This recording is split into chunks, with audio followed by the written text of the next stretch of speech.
Hello everyone, this is Lucas with part 3 of the motorized bicycle build single speed, and I wanted to talk about the dual fuel tank system I have on this one.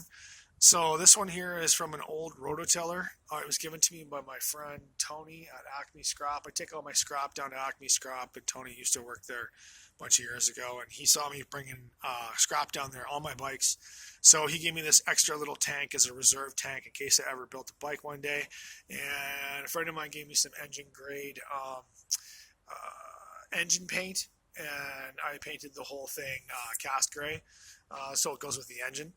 And it came with its own valve on the bottom. I had to tighten the packing a little bit, and I teed it off on a water tee from Princess Auto, as in my other dual tank bike. And it is going into a Princess Auto fuel filter and then into the carb. And again, it's got its own petcock off the main tank. The problem with this is if you look at it and when the bike sits level, is that the two tanks, they're not at the same height. On my last bike build I had like this, the two tanks were at the same height.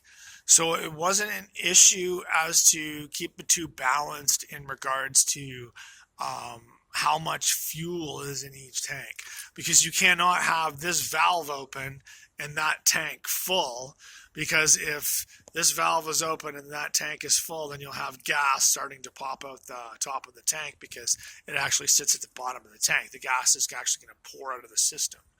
So in order for this to work, for the reserve, I actually have to pretty much let my front tank run dry almost, and just have a little bit in there before I turn the reserve on, and then I'm okay, and then I'm not gonna run out of fuel or anything.